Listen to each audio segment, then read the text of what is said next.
el mundo, donde quiera que haya un puertorriqueño. Soy Carmen Enit Acevedo y estamos en Bonita Radio, todas las plataformas web de Bonita Radio, además de la red informativa, a través de todas las estaciones de la red, desde el este, pasando por el centro del país, Radio Éxitos, Radio Cumbre, Radio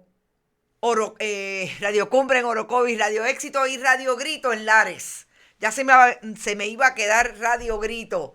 Gracias a la red informativa y a los internautas y radioescuchas tradicionales que están en sintonía siempre con Bonita Radio a esta hora. En esto es lo último. Y además de los 3 temas que hemos colocado como descripción de este programa, hoy, 8 de junio del 2021, la situación obrero-patronal y el ambiente que aparentemente provocó la renuncia de 2 telereporteras de sobre 25 años de experiencia en un canal comercial de Puerto Rico. Vamos a hablar de lo que son las quejas, las querellas que tiene el Departamento del Trabajo a través de la unidad, el EEOC, que atiende los casos de discrimen en el empleo. Vamos a hablar también de lo que está pasando en Vieques y Culebra. Sobre todo la demostración de lo que sigue ocurriendo con los problemas de la transportación marítima, la llegada de suministros a Vieques y la mala infraestructura que hay allí. En un caso de esta madrugada. Vamos a hablar también de Julia Kelleher, que aparentemente se va a declarar culpable de 2 cargos que no supone esa alegación de culpa que va a chotear a nadie. Es decir, no supone un acuerdo con la Fiscalía para dar información relacionada a los delitos que cometió y por los cuales, en el caso de 2 conspiraciones, se va a declarar culpable. Allí cuando fuera secretaria del Departamento de Educación bajo la administración Ricardo Rosselló Nevares. Les dije que era de Vieques, pero también vamos a hablar de las incidencias que hubo ayer alrededor de las protestas que un grupo de ciudadanos y ciudadanas protagonizó allí en el edificio de la Junta de Control Fiscal. Todo esto como el ambiente que se genera a través del país y que hemos dicho que es una mecha que está bien corta, pero una olla de presión que tiene al gobernador Pedro Pierluisi nuevamente preocupado y en conferencia de prensa con una actuación bien errática de la información que supuestamente le iba a dar ayer al país. Vamos a hablar también de lo que adelantáramos esta mañana a través de nuestro muro de Facebook. Y es la situación que descubrimos el pasado sábado, que ocurre a través de todas las comunidades que están alrededor del río Piedras en San Juan. Y es que lo que habíamos denunciado, que el Departamento de Recursos Naturales no le da documentación a las personas que están solicitando todas las comunicaciones relacionadas con cómo el Departamento de Recursos Naturales atiende la función principalísima de velar por los recursos naturales en relación a la canalización del río Piedra. Y no le da la información, pero lo que sí hace el Departamento de Recursos Naturales es poner a disposición de contratistas del Cuerpo de Ingenieros, cuerpo de vigilantes armados, para ir a hacer las diferentes pericias técnicas allí en el área de la canalización o las quebradas que intentan canalizar del río Piedra. Así que tenemos mucho en el pipeline, como dirían en country. Vamos, como siempre, compartan. Importante, este programa, sobre todo en su última parte, va a ser interesante porque vamos a contextualizar la controversia que surgió ayer cuando estas 2 colegas periodistas renunciaron. Importante que compartan el contenido, que vayan a Fundación Periodismo Siglo XXI, en su ATH móvil, y allí pueden donar. También pueden donar en bonitaradio.net a través de PayPal y tarjetas de crédito. La fundación recibe cheques y giros postales a nombre de la Fundación PMB 284, P.O. Box 19400, San Juan, Puerto Rico 00919-4000. Vayan a todas nuestras redes sociales. No se pueden perder en Bonita-Radio en Twitter. La foto que acabamos de colocar de un internauta de Bonita que la colocó en otra red social y nosotros la subimos a Facebook. Vayan, Bonita-Radio. Los invito porque no lo van a creer. En Puerto Rico, hoy en el siglo XXI. También vayan a iVoox, iTunes y Spotify. Allí están todos los programas tipo podcast. Vayan a apoyar siempre a las cooperativas de Puerto Rico, Vega Alta Coop, la cooperativa Abraham Rosa y Buen Vecino Café. Bueno, vamos a empezar por lo que pasó esta mañana en Vieques. Mire, nosotros decíamos ayer que cuando arrestaron a María Hiraldo García Hiraldo, en una protesta allí por lo que está pasando con la transportación pública en Culebra, fue todo el mundo y tomaron fotos del arresto.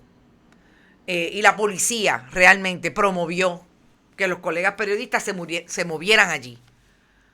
Pero ayer no fueron a cubrir el no causa de esta joven. Pues esta mañana, como todos los días pasa algo en las islas municipios relacionado al problema de transportación, pero también al problema que tienen con un catamarán y una rampa, que por ser tan pequeña, y esto fue en Vieques, por ser tan pequeña, los camiones cuando bajan, los camiones de suministro, y en este caso este es el de leche, pues tienen problemas para bajar la rampa, porque la rampa es muy pequeña. Pues esta mañana hubo este incidente. Lo menos que pasó fue que el camión, cuando fue a bajar, se abrió la puerta y como ustedes ven, lo menos que pasó fue que se perdió parte de la carga, es decir, la leche. Por eso es que la gente de Culebras y de Vieques está casi todos los días en las áreas allí del muelle. En este caso, esta es la foto de ayer en el tribunal, denunciando lo que está pasando en las islas municipios. Porque es que no hay manera de que esto siga ocurriendo y el gobierno de Puerto Rico esté en una conferencia de prensa, el gobernador Pedro Pierluisi y el secretario de Hacienda, diciendo que para incentivar la vacunación ahora van a calcar, van de copycat con las estrategias que utilizan en Estados Unidos y van a hacer una lotería para que la gente participe y se vacune. Eso es parte de los contrasentidos del gobierno de Puerto Rico versus la realidad del país. Se pierde la carga de la industria lechera que va a suplir y a llevar los suministros a través de ese catamarán de carga por el problema que tienen en el área del muelle. Pero el gobierno de Puerto Rico insiste no mirar para el lado, como me decía una buena publicista ayer. Las instrucciones son de que no hay issue, de que los issues se apagan, se aplacan inmediatamente. Ahí está uno de los principales issues de las islas municipios, a pesar de lo que ha dicho el gobierno de que le va a resolver el problema de la transportación y los problemas de infraestructura que tienen los diferentes muelles para llegar allí los suministros a las islas municipios donde vive gente. Pero si eso es poco, nosotros también tenemos otra instancia y es en relación a Luma. Y yo no lo traje ayer, pero voy a traerlo brevemente con relación a esta imagen. Estamos hablando de los focos de crisis en el país. Es igual a gente. Estos no son asuntos que tienen que ver con la corrupción. De la corrupción de Julia Keller vamos a hablar ya mismo. Estos no son asuntos que tienen que ver con el mal manejo de la administración pública relacionado con los fondos públicos. Estamos hablando de los servicios esenciales. Por un lado, lo que ocurre con los constituyentes de Vieques y Culebra, y por otro lado, lo que pasa con los trabajadores. Ayer amaneció de esta manera la oficina del sistema de retiro de la Autoridad de Energía Eléctrica. Sistema de retiro de la Autoridad de Energía Eléctrica. Lo menos que tengo son 3 videos. No los pude traer porque no los pude colocar porque estaban tomados de una manera que no los pude cambiar. Pero bueno, esa es una imagen. Esto pasó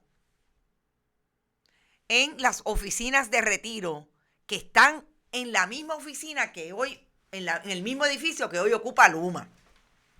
Entonces parece que alguno de esos burócratas dijo, pero si el edificio es nuestro, nosotros nos vamos a meter en esa oficina el fin de semana y vamos a sacar de ahí todo. Y los diferentes videos que hay son de empleados del sistema de retiro de la Autoridad de Energía Eléctrica, narrando cómo esto ocurrió en el fin de semana y lo menos que había en esos escritorios era información personal de esos empleados. Pero además en los archivos y en los escritorios, en los archivos que estaban que tenían los escritorios porque habían empleados trabajando en diferentes asuntos ahí, en el sistema de retiro de la Autoridad de Energía Eléctrica. Había información de personas que están prestos a jubilarse de la autoridad. Reclamaciones de retiro. Las metieron en caja y no se sabe hoy, al día de hoy, a esta hora, desde ayer, no se sabe dónde está toda la documentación que dejaron ahí los empleados cuando se fueron el viernes. Y el gobierno de Puerto Rico, entiéndase, Pedro Pierluisi, aquí no pasa nada, todo está bien y nosotros lo que venimos a darle más dinero al pueblo de Puerto Rico para que vuelvan a trabajar y vamos a incentivar la vacunación de una manera creativa, dijo Pedro Pierluisi ayer en una conferencia de prensa. Dice Héctor Iván, yo vi uno de los videos arbitrario, abusivo, gratuito, inapelable de que estos invasores no vienen a servir. Dice Héctor Iván, saludos Héctor Iván y todos y todas las que están por ahí. Carmen Negrón, sería bueno preguntarle a algún empleado que trabaje o haya trabajado en un camión de leche. Si es posible, se abre esa puerta sola, porque de lo contrario lo hacen para afectar a los viequenses.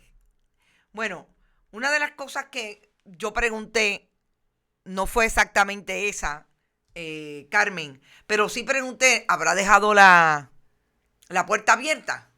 Lo que pasa es que si aún deja la puerta abierta, que es difícil porque usted sabe que esas son unas puertas inmensas con unos seguros, es bien difícil.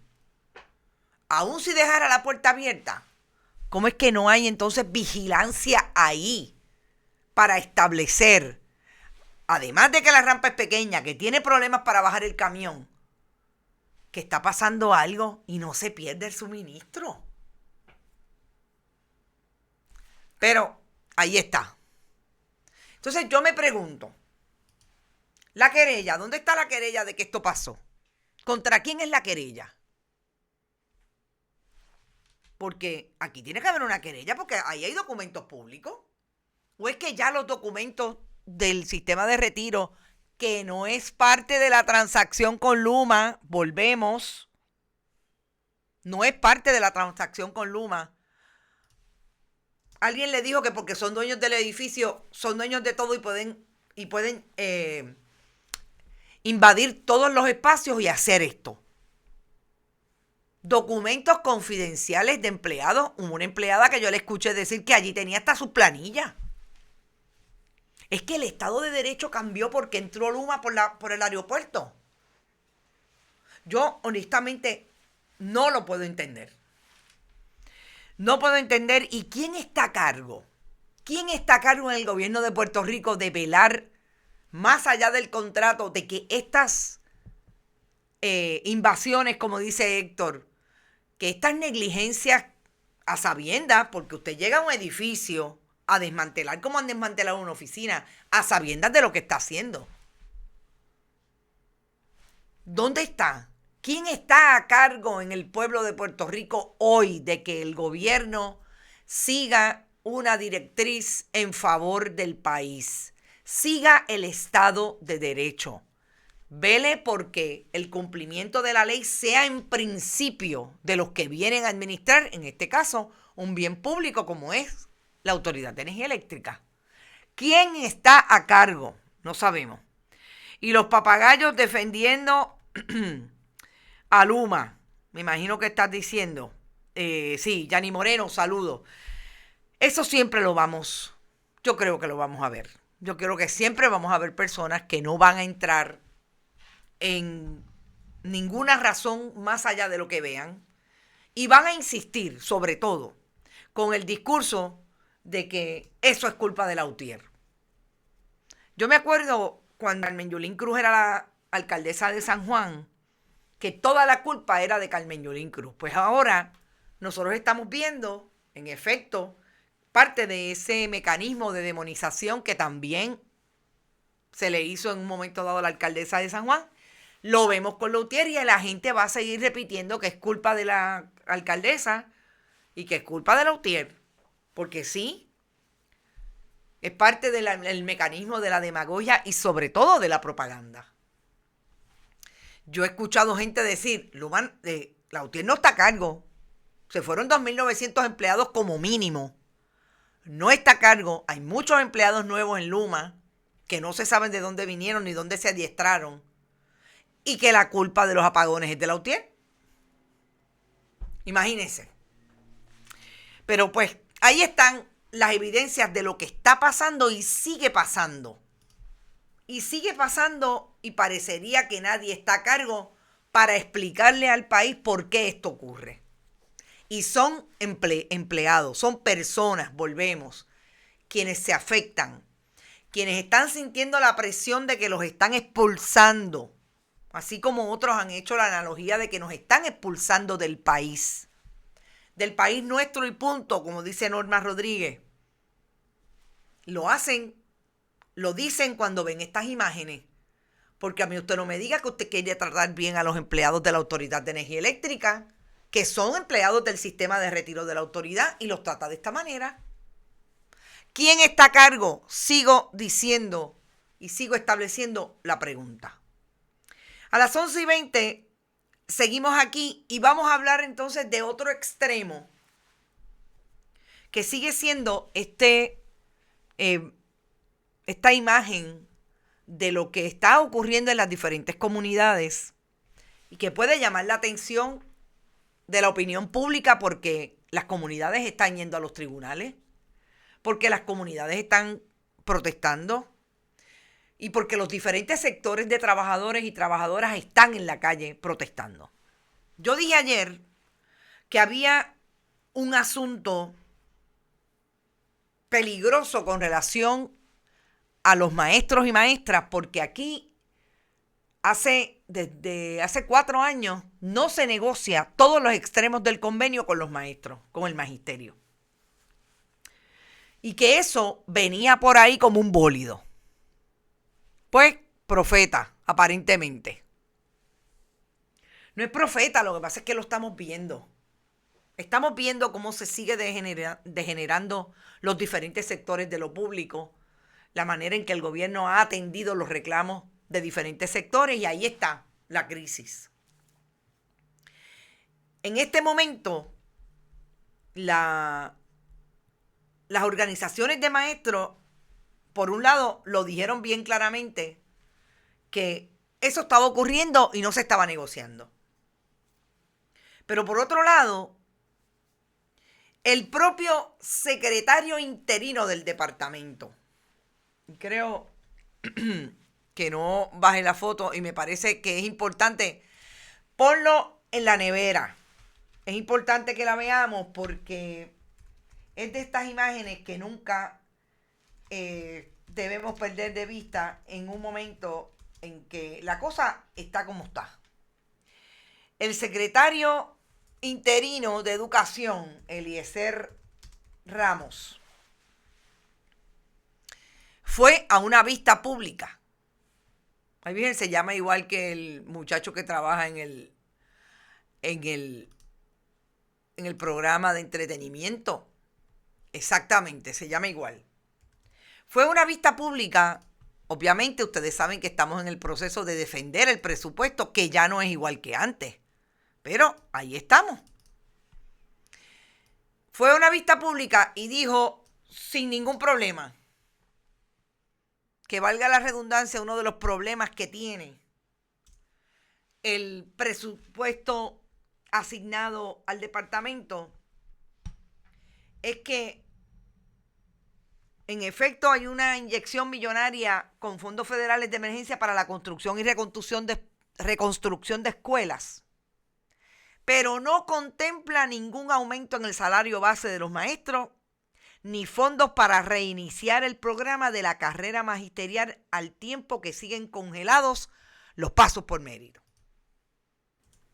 Esto lo que supone es que los maestros y maestras que tienen un salario base, $1,400 a $1,500,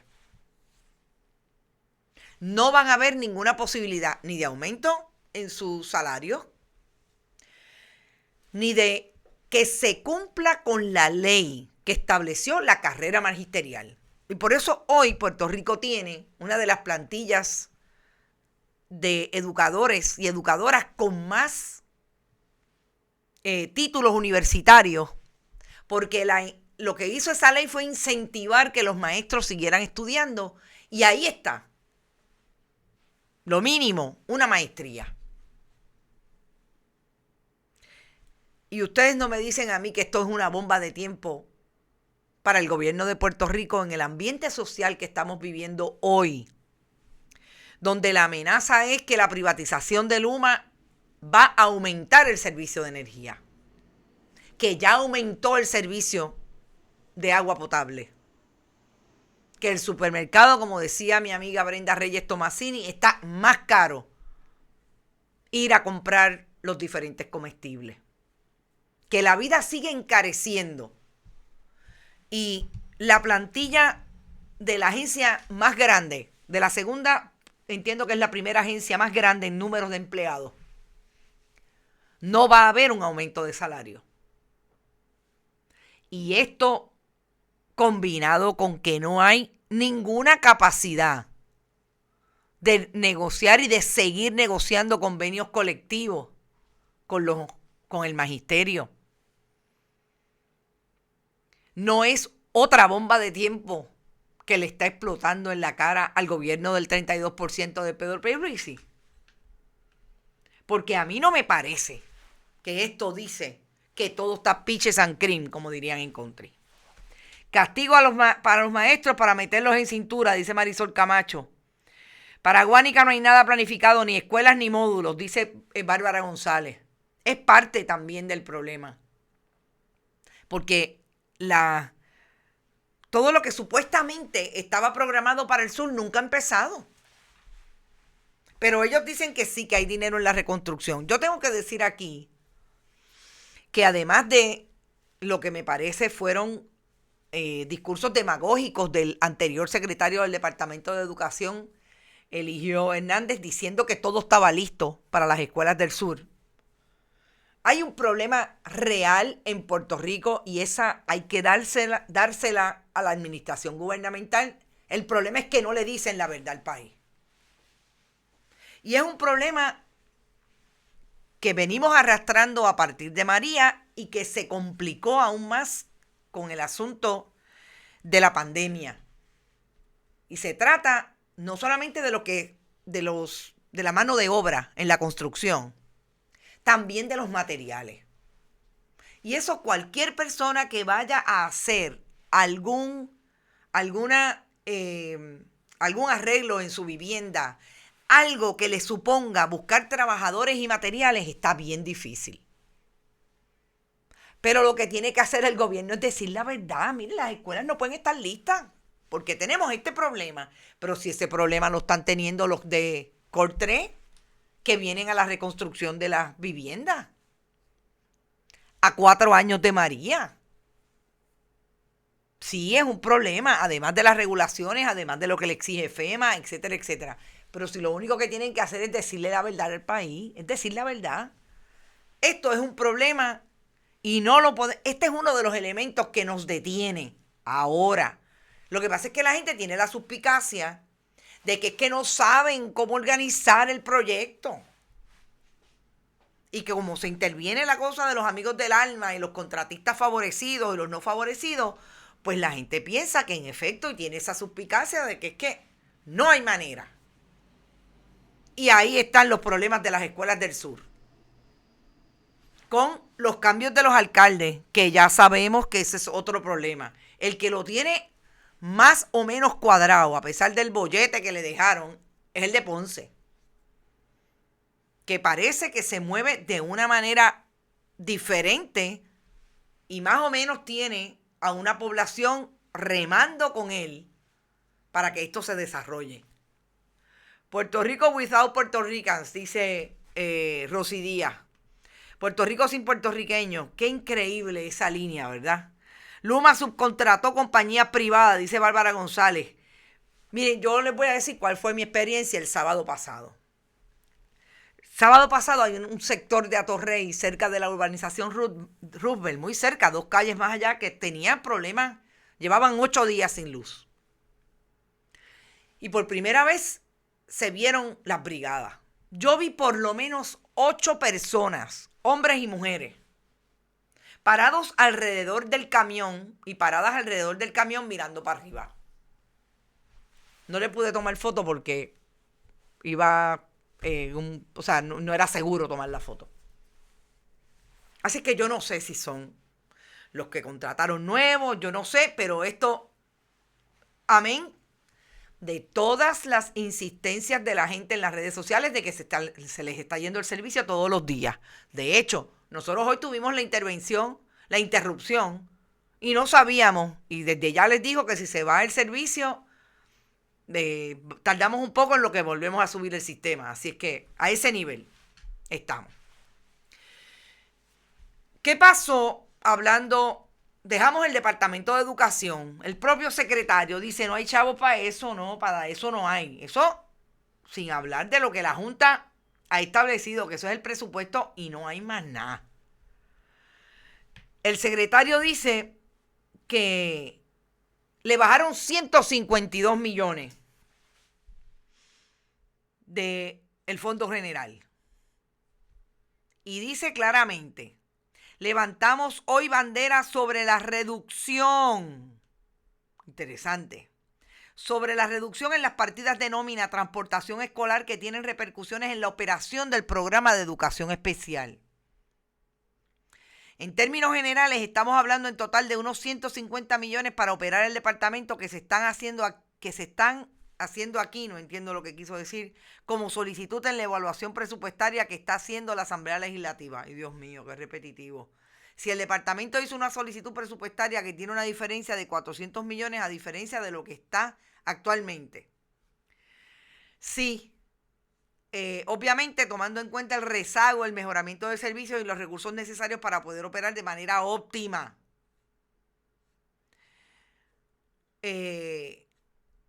Como sabemos, ese presupuesto consolidado no incluye lo que va a significar la inyección de fondos federales.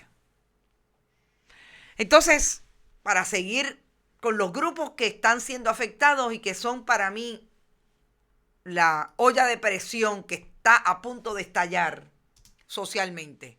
Ayer estos jóvenes, habían personas de todas las edades, pero más jóvenes, de un grupo denominado Se Acabaron las Promesas, fue allí al edificio donde está la Junta e hizo una protesta con sus camisetas y diferentes consignas.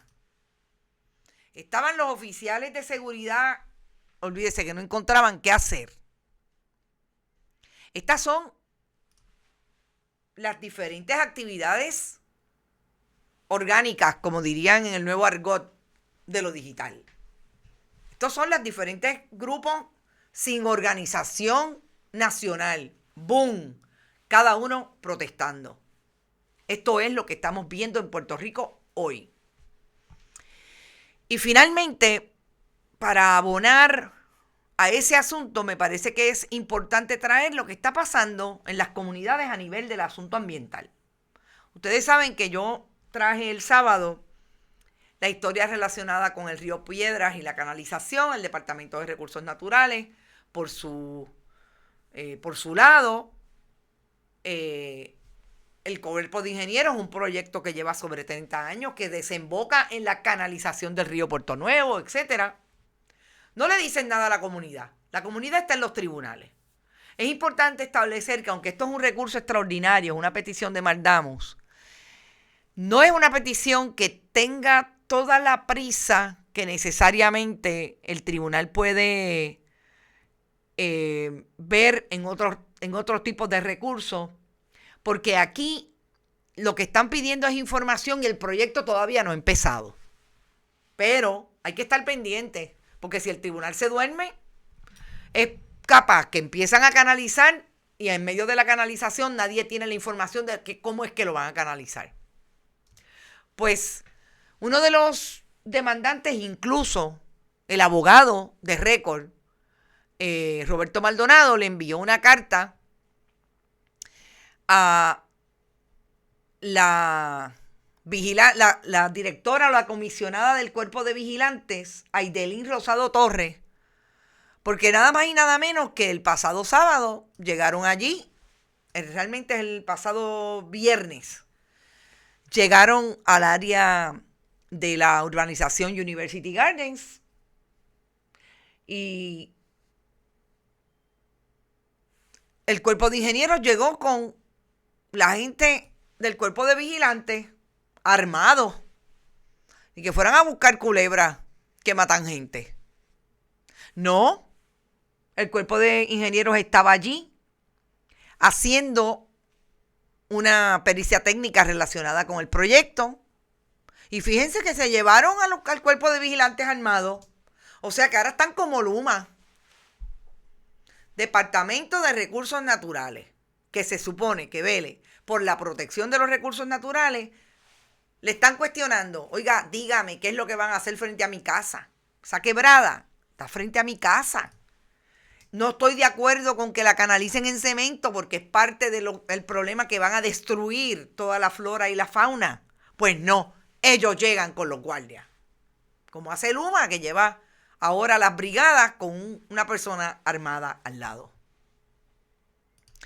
Y el licenciado Roberto Maldonado le dice, mire, es increíble que cuando pedimos información nos damos cuenta que en efecto fue usted la comisionada del Cuerpo de Vigilantes que le dio permiso porque supuestamente es asistencia en el puente Notre Dame de Río Piedras. ¡Qué increíble! Fíjense a lo que le llama el gobierno de Puerto Rico y del licenciado Rafael Machargo en el Departamento de Recursos Naturales. Asistencia. Llevar a los técnicos o contratistas del Cuerpo de Ingenieros con vigilantes armados a una comunidad para hacer las pericias técnicas. Alegan que es que en otras ocasiones no han dejado que el Cuerpo de Ingenieros haga su trabajo. Vuelvo, insisto, ¿dónde está la querella del Cuerpo de Ingenieros diciéndole que los residentes de esa comunidad le alteraron la paz, no los dejaron trabajar, le tiraron piedras? ¿Dónde está? Esas son las preguntas fundamentales. Pero claro, el gobierno de Puerto Rico tiene, parece que ya una directriz tabula rasa de que no le contestan al periodismo independiente. Y que conste, creo que a los colegas de medios tradicionales también están teniendo sus problemas. Yo no lo cojo personal. Es una cuestión de que no quieren contestarle preguntas a la prensa que tiene preguntas relacionadas a estos asuntos. Estas son las comunidades que están en los tribunales, que están haciendo valer sus derechos a través de la protesta y en todas las esquinas del país. Vamos a ver lo que dicen ahora aquellos que son impacientes y no pueden coger un tapón, porque la culpa es de los que protestan. Pero esto es en las casas de la gente. Si esa canalización se da dicen los expertos, como se quiere dar a través de cemento, canalizando esas quebradas y esas áreas en cemento.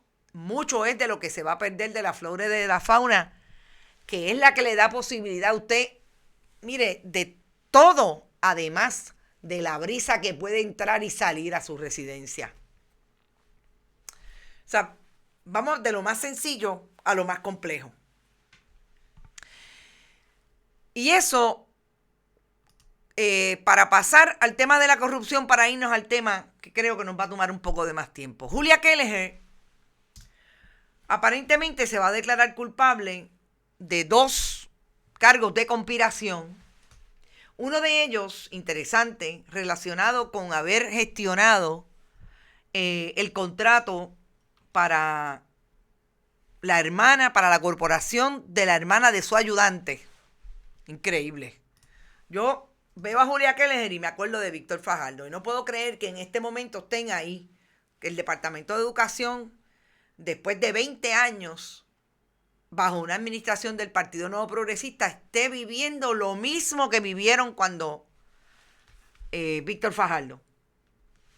Esa es una de las conspiraciones, y la segunda conspiración tiene que ver con haber recibido un bono en la compraventa de un apartamento en Ciudadela, en Santurce, que está atado a una carta que le envió Julia Kelleher al entonces contratista. Realmente no es contratista, es el desarrollador Realtor de Ciudadela, de una de las fases de Ciudadela, que también está acusado en ese caso, endosando que esa porción, ese activo que está frente a Ciudadela, que es parte de una escuela del Departamento de Educación, pasara a manos de esa corporación. Aparentemente Julia Kelleher va a hacer una alegación de culpa sin la posibilidad de delatar a nadie. Eso no es raro. Yo decía que no es raro porque Julia Kelleher tenía un arma al bate, pero sin el dinero para pleitear, en relación a un caso que es precedente y que establece que es posible que la acusación tuviera problemas porque ella no tuvo ganancias de el delito cometido. O sea, no recibió beneficio. Eso podría ser argumentable, pero el problema es que para los efectos del caso y de lo que me parece que es lo más que podría pesar en la administración de esa defensa por parte de María Domínguez Victoriano, es si yo voy a tener un turno al bate y tú no tienes los chavos para ir a Boston y seguir pleiteando por ahí para arriba, más vale que lo dejemos aquí, cojamos algo. Y no va a delatar a nadie, va a coger 6 meses de cárcel.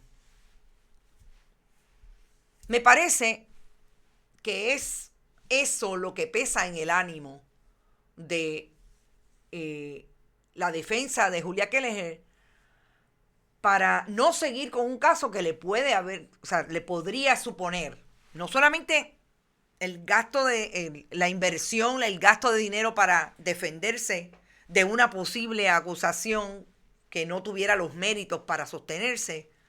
Lo que pasa es que eso, además de dinero, si perdía y tenía que verlo, también tenía un riesgo de coger muchos años de cárcel. Víctor Fajardo cogió 13. Así que yo creo que eso fue lo que pasó con Julia Kelleher. Dice José Rodríguez que los que cuestionaban a Julia Kelleher los acusaban de xenofóbicos. Sí, eso siempre pasa. Y ahí está. La historia les dio la razón. Porque Julia Kelleher se las trae. Va a ser como Héctor Martínez, calla y luego es premiada, dice Cintia Rosario. Wow, yo no creo que Julia Kelleher vuelva a Puerto Rico para nada. Y vamos a lo que es el tema para mí central después de una discusión ayer, después de las 4 de la tarde, 5 de la tarde básicamente, que nos enteráramos que Selimar Adames y Débora Martorell salieron de sus respectivas posiciones allí en Guapa Televisión como una periodista de 30 años allí en Guapa, en el caso de Celimar, y Débora por unos 25 a 27 años. Yo creo que, para empezar, quisiera establecer el contexto en que traigo este análisis hoy, que no dejó de sorprenderme por lo rápido que en el caso de Celimar Adames, que sabemos que renunció a su posición, demandó a Guapa Televisión en febrero del 2020 por un caso de discrimen por edad y discrimen de género. Precisamente por las determinaciones que había tomado el patrono durante el tiempo que ella alertó al patrono de que sabía que los compañeros varones tenían un salario mucho mayor de lo que ella tenía. Eso en el caso de Celimar a mí no me extrañó que hubiera tomado la decisión de irse, como ella muy bien dice hoy, o le contestó a una colega periodista, que ella tenía que tomar una decisión por el bien de su desarrollo profesional. Porque eso era crítico, estar no solamente quedarse en la posición habiendo demandado a su patrono, sino que la sacaron de todo y ahora estaba en la calle. O sea, ya Celimar no tenía la posición de ancla que tuvo en un momento y todo lo que estaban haciendo, pues se entiende que es en represalia a lo que ella hizo, que fue demandar al patrono. Yo quiero establecer claramente que la información que yo voy a traer es información no pública en el sentido de que todos los casos ante la EEOC, que es la Oficina de Igualdad de Empleo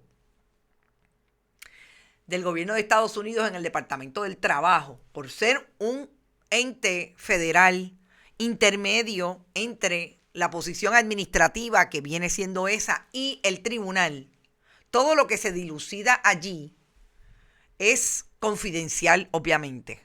Pero lo mejor que tiene este trabajo es que si usted cultiva las fuentes no le fallan. Y lo que yo voy a decir, en efecto, es información que traigo como parte de mi trabajo, de tratar de entender cómo es que estas dos renuncias se dan ayer de la manera súbita en que se dieron.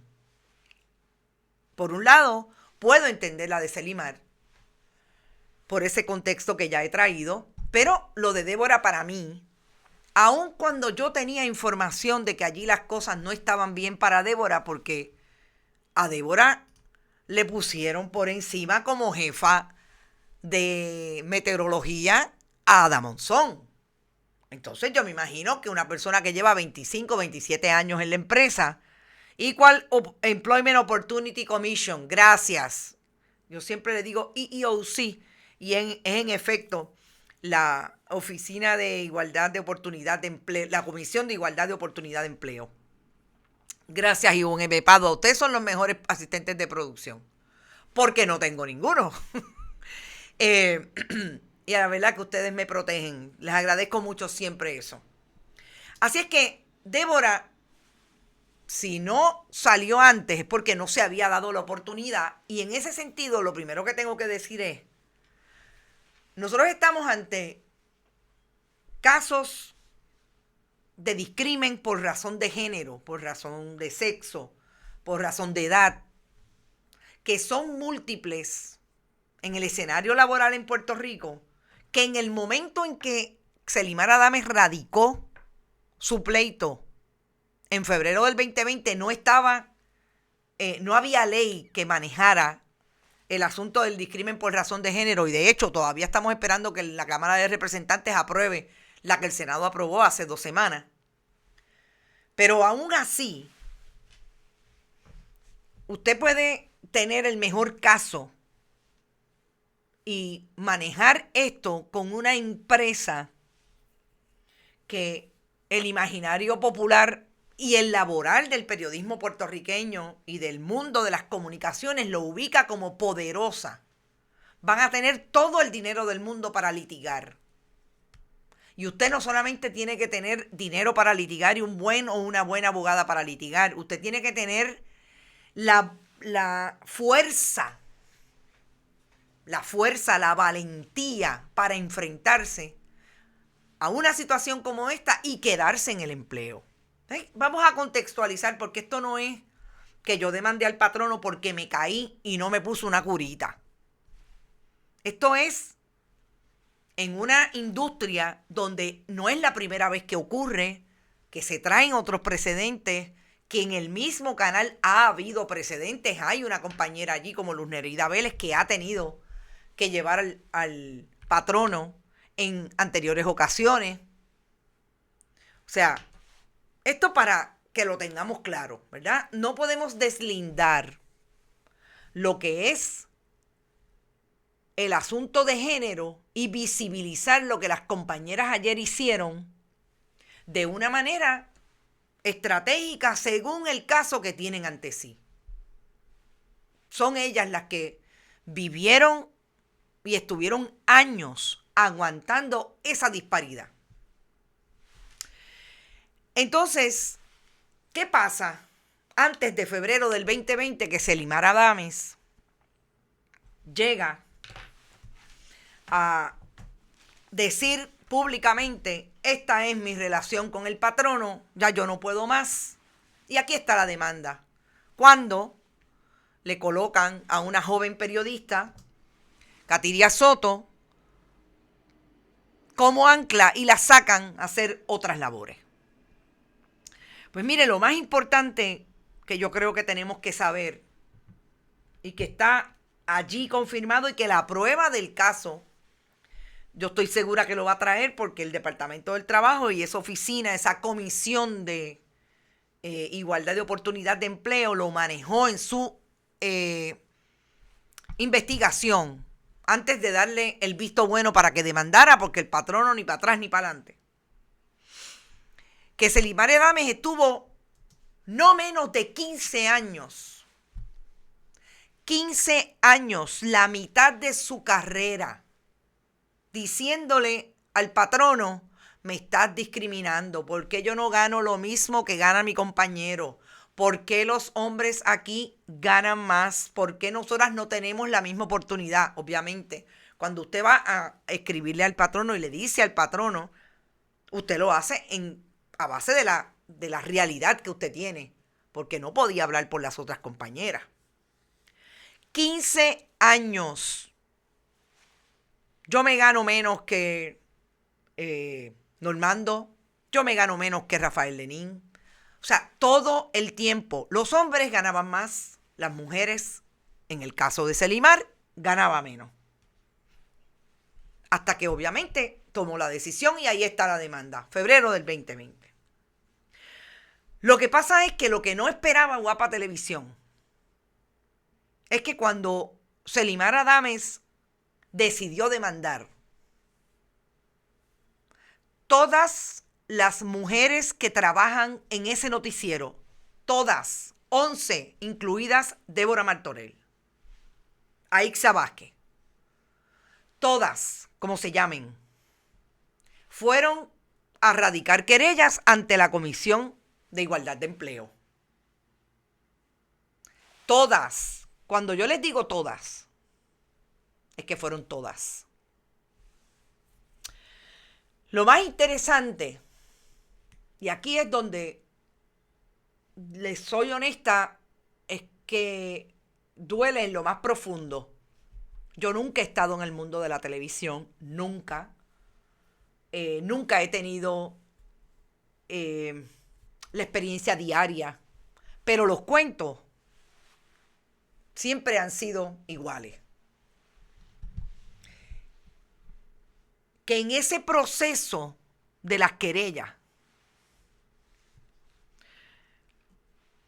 se hayan descubierto que en el caso de Normando Valentín versus su compañera Keila Hernández, que no está hoy con nosotros, Normando Valentín se ganaba 60% más de lo que se ganaba Keila. 60% más. Que el compañero Jorge Gelpi Pagán, se gana un 47%, o se ganaba, yo espero que lo hayan equiparado, un 47% más de lo que se ganaba Aixa Vázquez.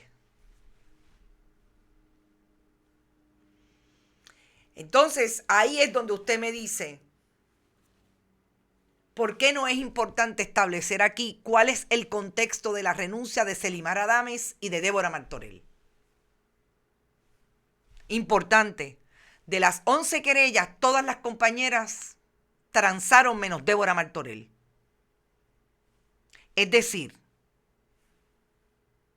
si todas transaron, y yo no voy a juzgar por qué transan ni cómo transan, no me parece, cada quien sabe lo que es a partir de la necesidad y lo que es estar frente a un patrono con las pocas oportunidades, no solamente de empleo, de prevalecer y de lo dañino y terrible que son estos casos. La única persona que no transó fue Débora Martorell. Pues claro que se tenía que ir. Claro que se tenía que ir ayer. Porque ¿cómo se iba a quedar en el empleo teniendo todavía, y eso sí que está ante el EEOC, eso no está ante el tribunal todavía, porque recuerden que esto es un procedimiento que esa comisión le tiene que dar a usted la autorización para demandar, después de hacer la investigación administrativa. Ahora, aquí hay algo, además, que vuelve a colocar la fuerza en lo que puede ser el ambiente hostil para las mujeres trabajar.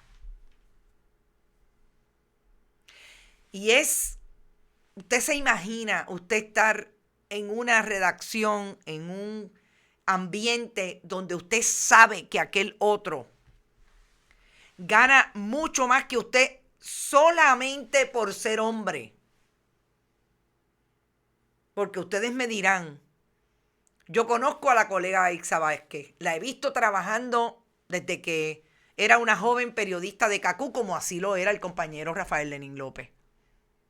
Y sé lo excelente periodista que es, independientemente de las funciones que está cumpliendo ahora dentro de ese noticiario y de los cambios que haya habido. Entonces me dicen que es bien sencillo tomar la decisión. No, no es bien sencillo. Y que el único criterio, y eso obviamente la prueba lo comprobará, es que son hombres.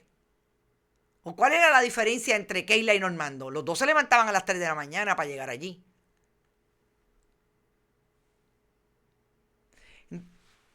Por eso es que me parece que no podemos separar el grano de la paja. Aquí no se trata, y puede estar traído, y a mí me parece que es justo, uno de los medios más vistos en Puerto Rico es la televisión, sobre todo que las audiencias crean un vínculo, por lo que sea, eso está súper estudiado, con las personalidades que están ahí, con los periodistas que están ahí. Ayer hubo una gran discusión en términos de que cómo es posible fulana y sutana. Pues sí, esa es la manera en que se construye ese mundo. Y las audiencias, en efecto, hasta cierto punto le cogen cariño y piensan que son parte de esta gente que los está informando todos los días, que tienen unas posiciones que ellos apoyan, que les gusta la manera en que dirigen su oficio, etc. Eso se da ahí. Pero aquí lo más importante en el contexto laboral es establecer estos son los espacios de trabajo para mujeres que se han matado trabajando, que son estudiosa de su oficio. Nadie puede dudar que Débora no haya sido estudiosa en su área de meteorología. Que Celimar no ha sido siempre una persona más que estudiosa, cuidadosa en la manera en que ha ejercido el oficio, de una imagen impecable. Y que el ambiente laboral te lleve a esto. Son muchos los cuentos de terror. Estamos hablando de 2 casos.